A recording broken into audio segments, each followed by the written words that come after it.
எம்பெருமானார் ஜீயர் திருவடிகளே சரணம். அஸ்மத் ஆச்சாரியம் திருவடிகளே சரணம். ஸ்ரீசைலேச தயாபாத்திரம் தீபக்தியாதி குணார்ணவம் யதீந்திர பிரவணம் வந்தே ரம்யஜா மாதரம் முனிம் ஸ்ரீமத் கிருஷ்ண சமாஹ்வாய நமோ யாமுன சூனவே யற்கடாட்சைக லக்ஷாணாம் சுலப ஸ்ரீதர சதா மண்ணுயிர்கள் இங்கே மணவாள மாமுனிவன் பொன்னடியாம் செங்கமலப்போதுகளை உன்னிச் சிரத்தாலே தீண்டில் அமானவனும் நம்மை கரத்தாலே தீண்டல் கடன்.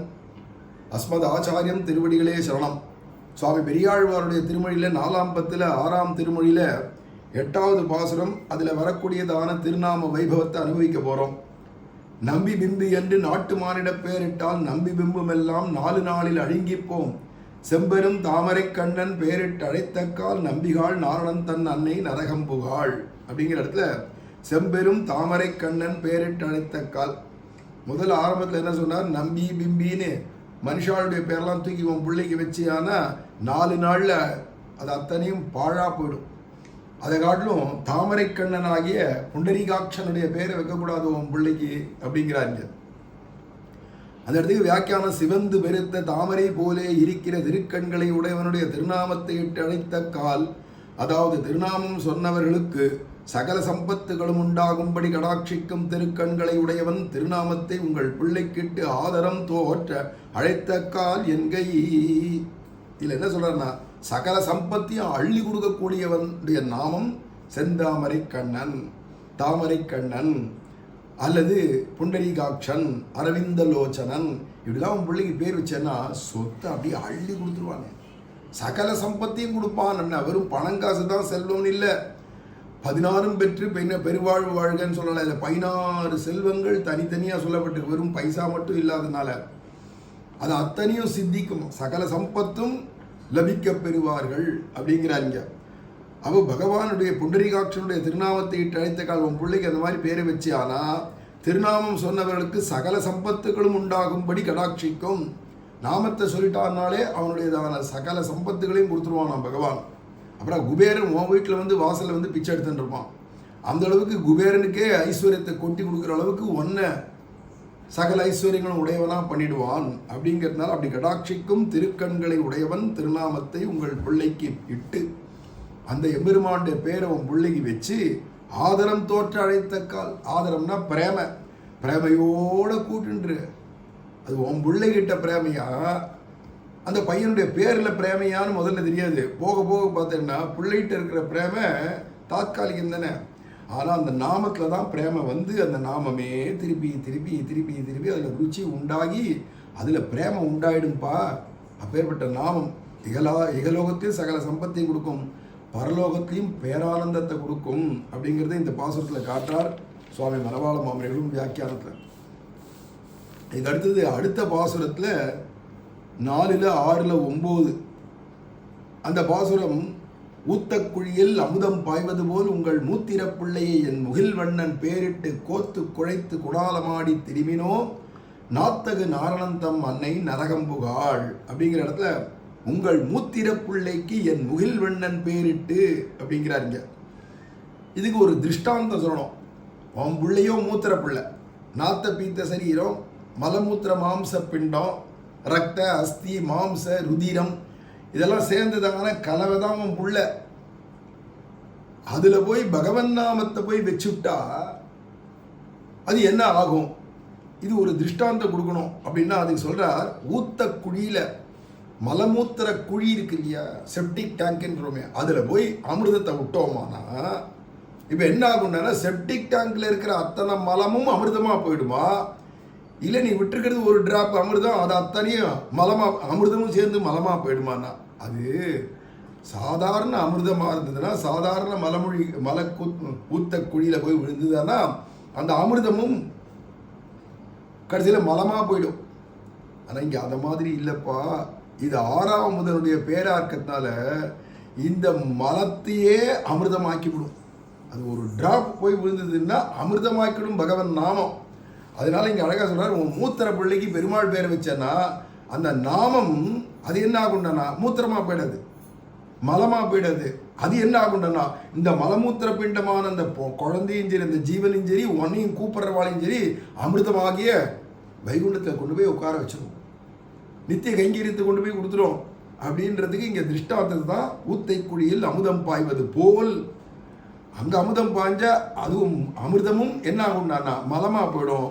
ஆனால் பகவன் நாமம் ஒருத்தருக்கு பேரை வச்சுட்டு கூப்பிட ஆரம்பிச்சா அது மலமூத்திர பிண்டமாக இருந்தாலும் ஆனால் அதுவும் பவித்திரமாயிடும், இது பாழா போயிடாது, மலமாக போயிடாது. அப்படிங்கிற விஷயத்துக்கு திருஷ்டாந்தம் கொடுக்குறா இல்லையா இந்த இடத்துக்கு சுவாமி மணவாள மாமனிகள். உங்கள் மூத்திர பிள்ளையை, உங்களுடைய சுக்ல சோனித்த பரிணாம ரூபமான பிள்ளையை, அது ஸ்திரீ புருஷ சம்போகத்தினால வரக்கூடிய சுக்ல சோனிதத்தினால வரக்கூடியதான சரீரம் உங்கள் பிள்ளை, அதுக்கு என் முகில்வண்ணன் பேரிட்டு எனக்கு பவ்யனாய் காலமேக நிவசியாமளமான வடிவை உடையனானவனுடைய விலட்சண போக்கியமான திருநாமத்தை இட்டு, நீலமேக நிவசியாமள ரூபம் அப்படிங்கிறாலே அந்த வடிவை உடையதான எனக்கு பவ்யனான அப்படிங்கிறார் பெரியாழ்வார் சொல்றார். எனக்கு எவ்வளவு பவ்யமா வினயத்தோடு என்கிட்ட பழகிறான் தெரியுமா, நான் பார்த்து இது வேறு உன் நாமத்தை அவள் சொல்கிறா, அவளுக்கு கிருபை பண்ணு அப்படின்னு நான் சொல்லிட்டேன்னா உடனே அடியன் அப்படியே பண்ணுறேன்னு ஓடி போய் கண்ணன் அவளுக்கு வேண்டியதெல்லாம் செய்வான்.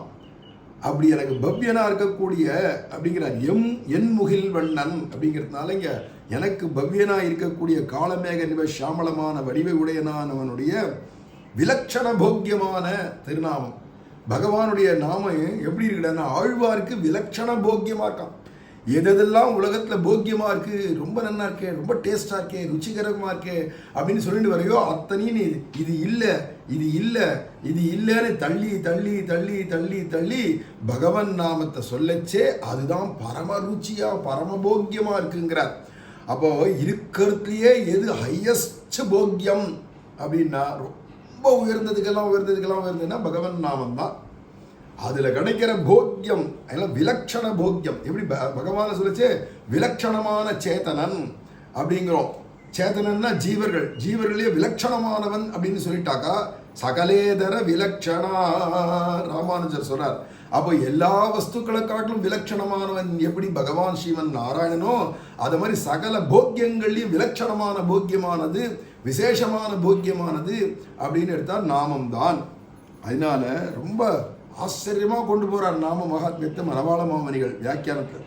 விலட்சண போக்கியமான திருநாமத்தை இட்டு அந்த பேரை உன் பிள்ளைக்கு வச்சு இத்தால் அத்திருநாமம் இடுகிற விஷயத்தின் உடைய வைபவம் அருளி செய்தாராய்த்து. பகவானுடைய பேரை உன் பிள்ளைக்கு வைக்கிறதுனுடைய வைபவம் என்னங்கிறத அங்கே சொல்லிட்டார் இல்லையா. அதுக்கு ஊத்தை குழியிலே அமிர்தம் பாய்ந்தால் தானும் அசுத்தமாய் யோக்கியருக்கு போக்கியமாகாதபடியாய்ப்போம். ஊத்த குழினா மலக்குழியில் கொண்டு போய் அமிர்தம் பாய்ஞ்சதுன்னா போக்கியமாக அனுபவிக்கணும்னு நினைக்கக்கூடியதானவாளுக்கு யோக்கியர்களுக்கு பரம போக்கியத்தை அனுபவிக்கணும்னு நினச்சின்னு வரைச்சே கடைசியில் அது அமேத்தியமாக போயிடும். மேத்தியமானது அமேத்தியமாக போயிடும், அமிர்தமும் மலமாக போயிடும். இங்கு அத்திருநாமம் ஸ்பர்சவேதி ஆகையாலே இந்த திருநாமம் என்ன பண்ணுன்னா அதை தொட்டுட்டவன அந்த நாமத்தை தொட்டாச்சு டச் பண்ணிட்டான்னாலே இவன் அல்பனை உயர்ந்தவன் ஆக்கிடும். அது மட்டும் இல்லாத இவன் என்னடான்னா இது இரும்பு துருபிடிச்ச இரும்பு போல இருக்கிறதான நம்மளை பூர்ண தங்கமாக்கி விடும். ஸ்பர்ச வேதிகை ஸ்பர்சக்கல்னு சொல்றாளே அதுதான் பகவானுடைய நாமமா.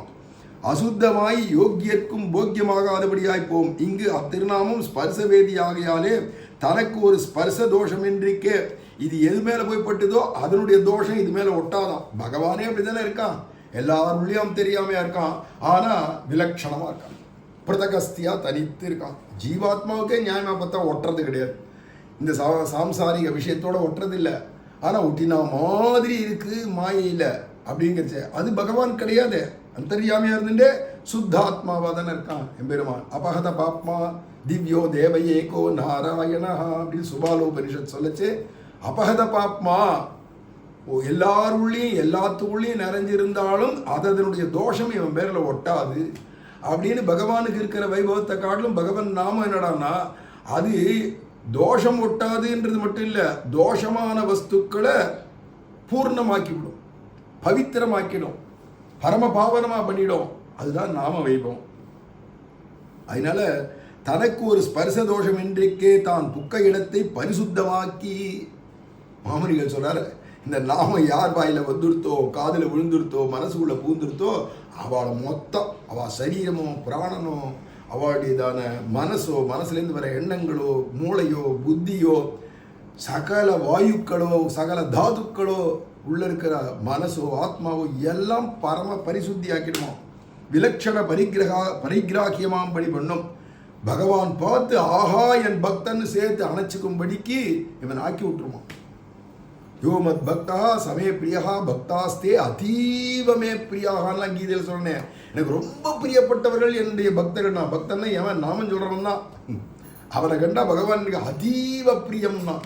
அந்த அதீவ பிரியம் உடையவனாக பகவான் பார்த்து கிராகியமான வஸ்துவாக ஏற்றுவானோ.